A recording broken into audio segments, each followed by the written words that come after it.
As a boy, I loved to collect baseball cards. I would often, once I had earned enough money, I would take my bike and ride down to the corner store where I particularly loved the Topps baseball cards. Topps Baseball Card Company had a way of presenting cards that were fresh and unique and fascinating. And as someone who enjoyed baseball as a kid, I loved to go down and collect the cards, get the packet, and open them. In 1972, Topps had created a series of cards for the All-Stars that year. It was entitled Boyhood Photos of Boyhood Stars. And in it displayed All-Stars throughout the ages: Johnny Bench, Willie Mays, various figures who had been as All-Stars. And what it had was a picture in the forefront was this large picture of the baseball player as a child in black and white, a photo that displayed their upbringing and maybe their early days of baseball. And in the corner then was a picture, a colored picture of their face now as a professional athlete. And you could compare and contrast, seeing the differences and similarities from when they were boys to when they had now been playing baseball. We all love to see photos of when people were younger. We won't talk about who that is on the screen there, but that's a cute picture. When we look at pictures, we can see similarities and familiarities of someone from when they were young, and surprised by how much hair they actually had so many years ago. We love to see how people develop and change and grow. It creates a curiosity in us. It gives us a sense of their background and their history and their story. And in the Gospel of Luke, what we have is the only portrait of Jesus as a boy, where he visits the temple in Jerusalem. And I want us this morning to look at three things that Luke wants us to see in particular about this boy, Jesus, who is the Christ. And I want us to see, what does Luke want us to see about Christ? So three things I want us to see about Christ so that we might worship him as the glorious Christ. And the first thing I want us to see is, I want us to see the Christ who grows. At the very beginning of this chapter, of this section, Luke moves very quickly from Jesus being 8 days old and in the temple, being brought there for purification rituals, to him returning from Jerusalem in the temple back to Galilee, and from Bethlehem to Jerusalem to back to Galilee. And then we get the story of him returning to Jerusalem. What we find is that his family, Jesus' family, his parents, Joseph and Mary, are very devout Jews. They follow the law. They are very religious. They are very obedient. They are very submitted to God and his ways. And what we find is that they raised Jesus in this type of home and this type of atmosphere. And verse 40 tells us that the child grew and became strong, filled with wisdom, and the favor of God was upon him.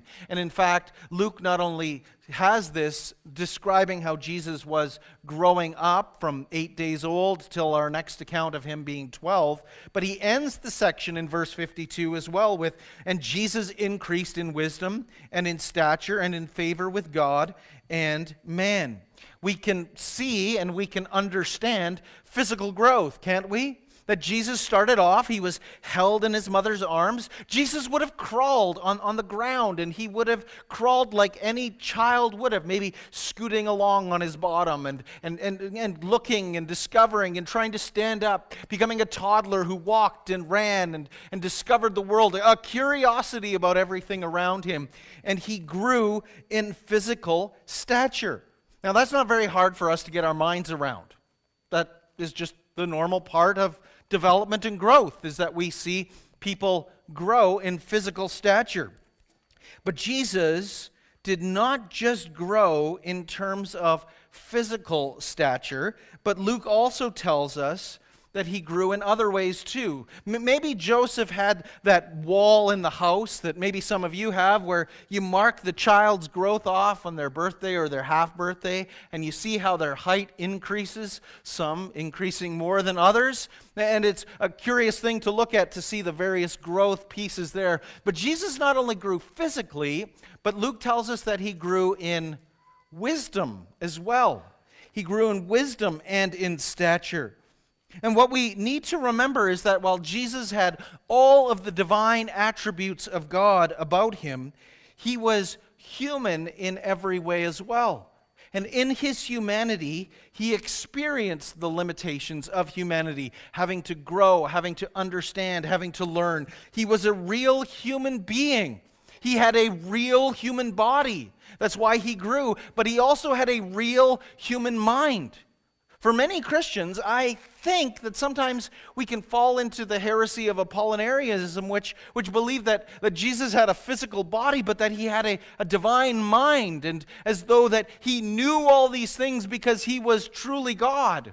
But Jesus was fully God and fully man in the sense that in his nature as a human being, he had to grow in wisdom. He didn't be born in the manger as a human being with the ability to do calculus. Jesus wasn't born in the manger as a human being, know how to perfectly construct things in the carpenter shop that his father would have to teach him. No, he had to grow as a human being in all of the wisdom that was required for life and for godliness. And so Luke tells us how Jesus had to grow in intellectual understanding. He had to grow with a human mind. He had a divine mind. He had a human mind. He was fully God, fully man. And so if he is fully human, he has to have all of the components, all of the nature of what it means to be human.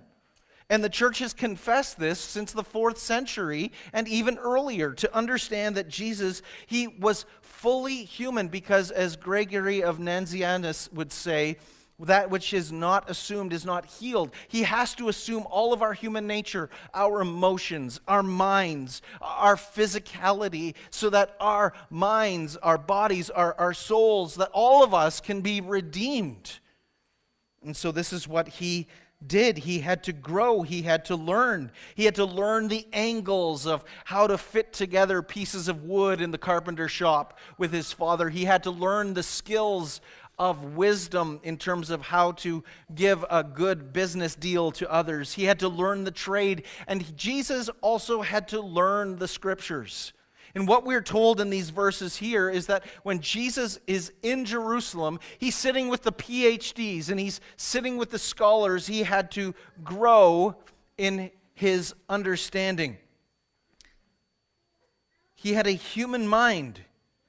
And that human mind had been revealed. What had been revealed to him by God was that he was on a divine mission, his divine identity, his divine purpose, that God had revealed all of these things to him as a human being. And if Jesus had to grow, then we need to make every effort to grow as well.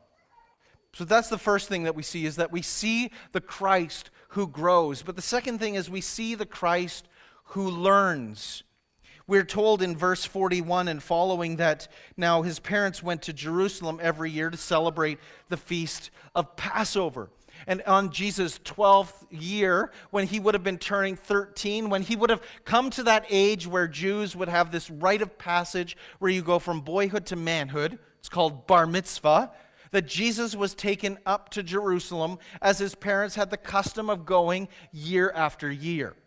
And in going on this year of his 12th year, as 13th year actually, Jesus would have had to come to an understanding that his bar mitzvah would make him, bar mitzvah means a son of the law.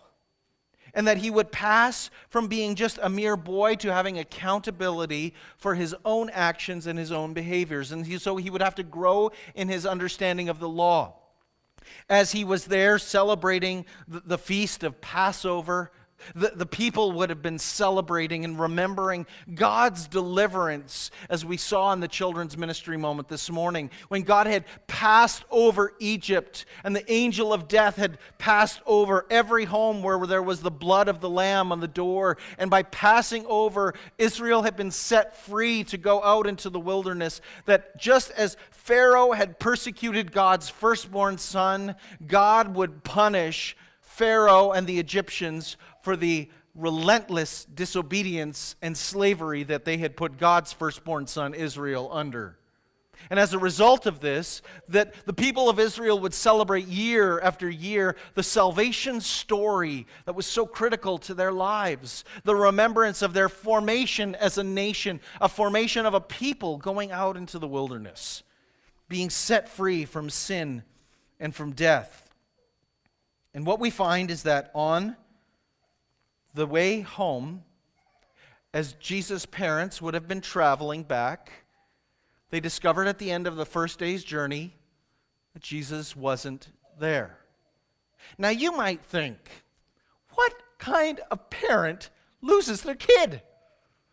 Now, if you've ever gone anywhere and you've taken two vehicles somewhere, there may have been the possibility that you might have left a child behind somewhere at some point.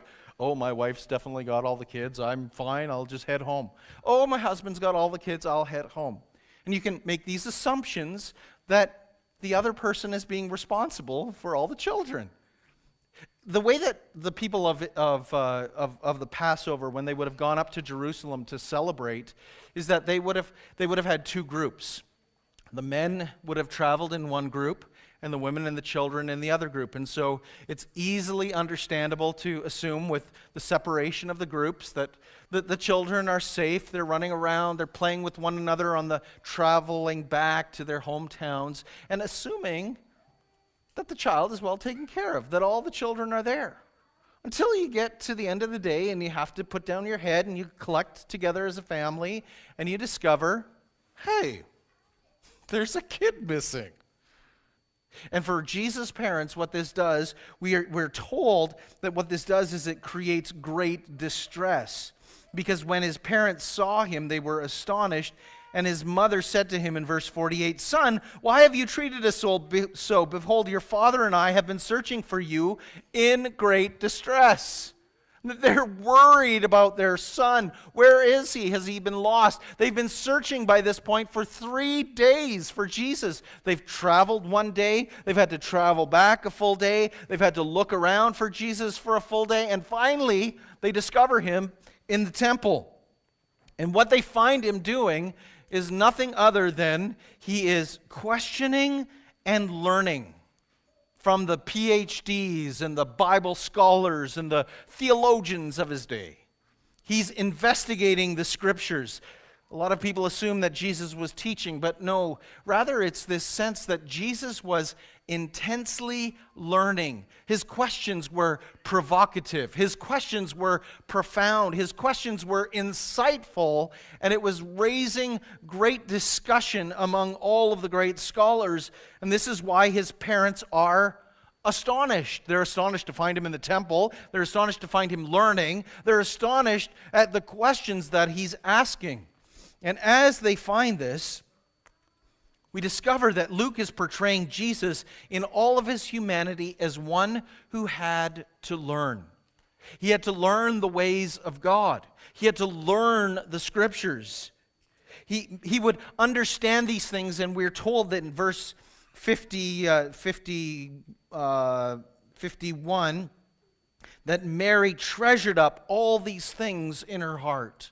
That Mary ponders over these things. And even though she doesn't understand in the moment, over time, as she sees her son, all of his teachings, all of his miracles, his death and his resurrection, these things would have come to Mary's mind, and she would have passed these things on to Luke in terms of his writing of the gospel and recounting this incident.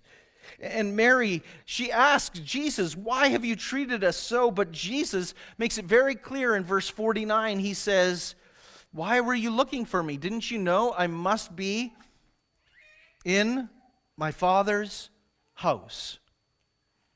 And here is what Jesus is doing, is he is having communion with his Father. He is fellowshipping with his Father. He is learning the ways of his Father.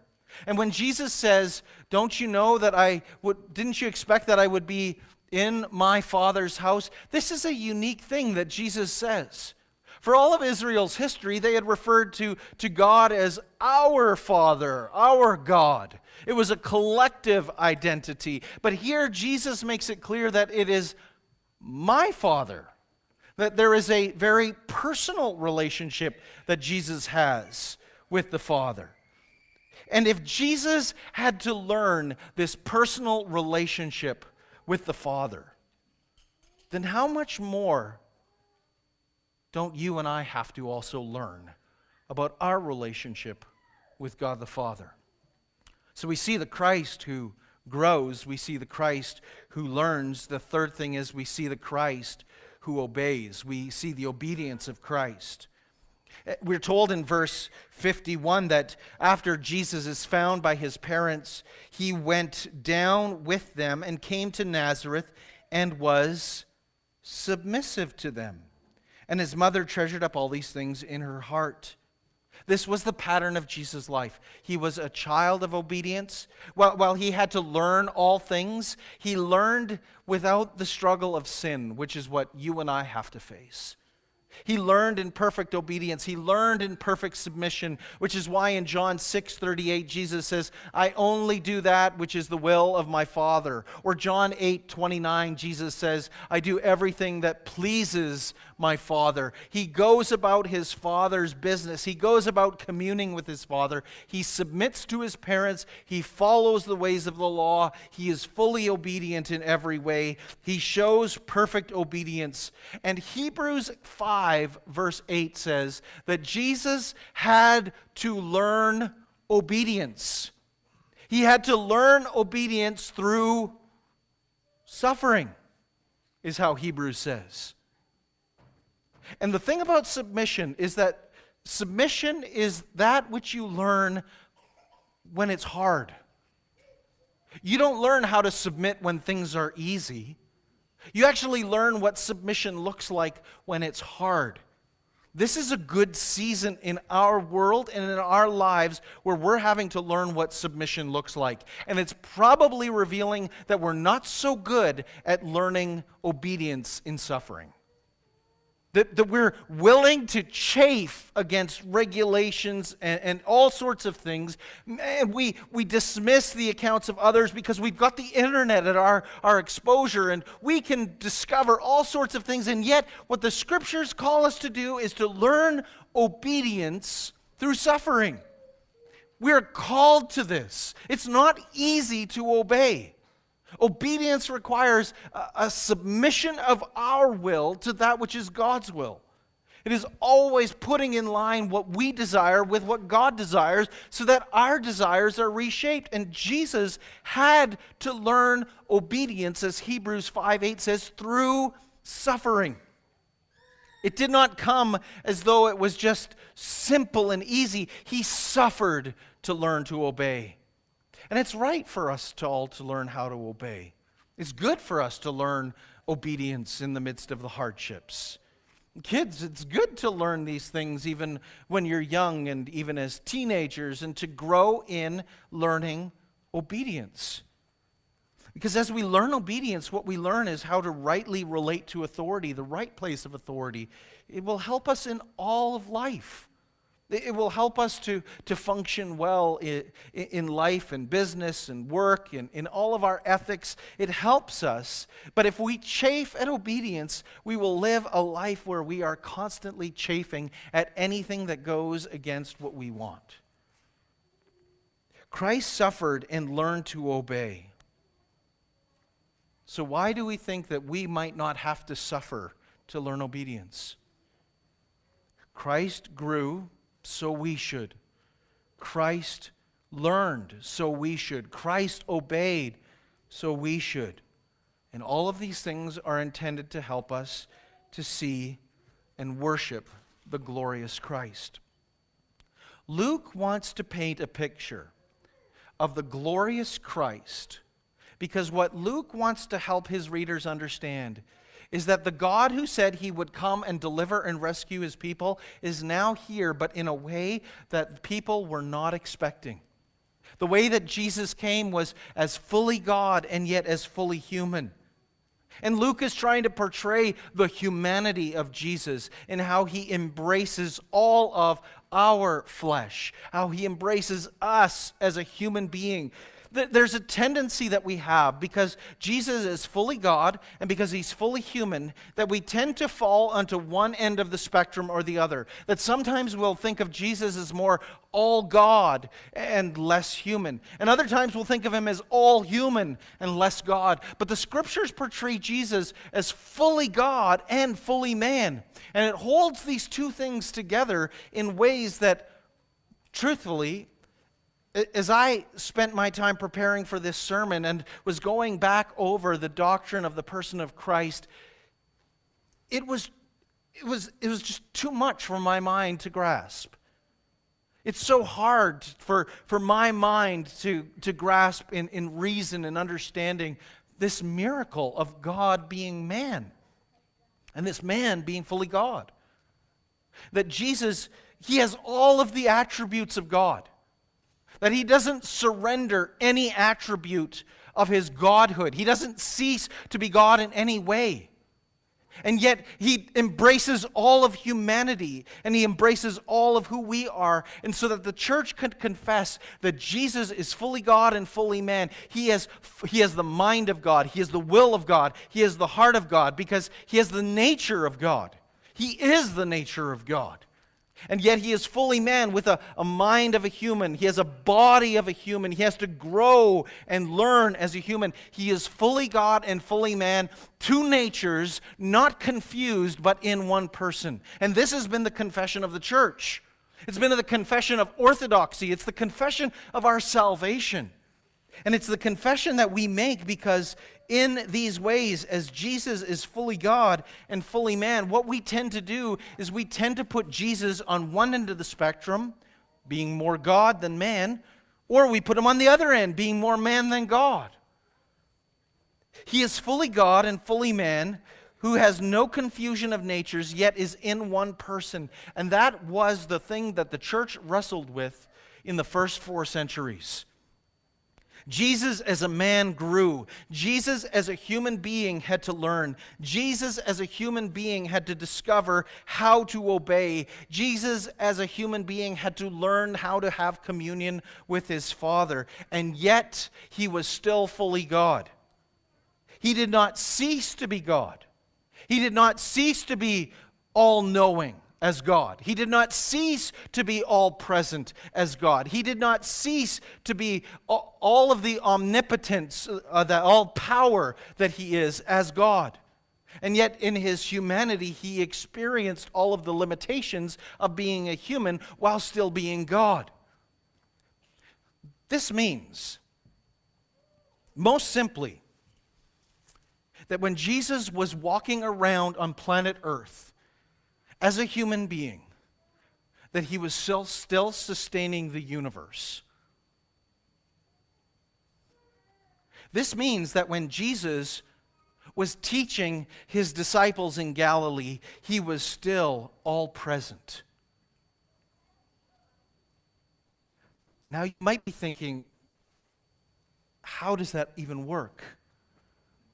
Are you absolutely sure about this, Andrew?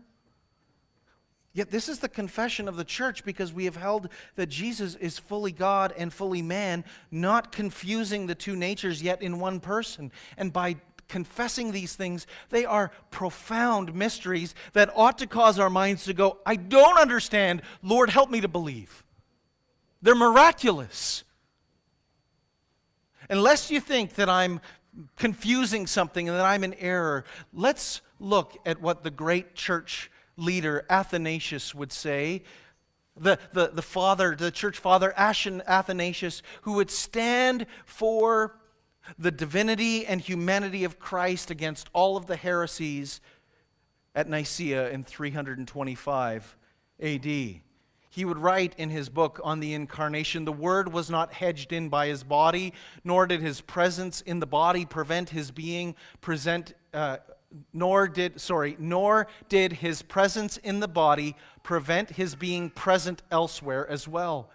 At one and the same time, this is the wonder. As man, he was living a human life, and as Word, he was sustaining the life of the universe. And as the Son, he was in constant union with his Father. This is the confession of the church. This is what it means that Jesus experiences all of the limitations of being a human, yet is all-powerful, all-knowing, all-present as God.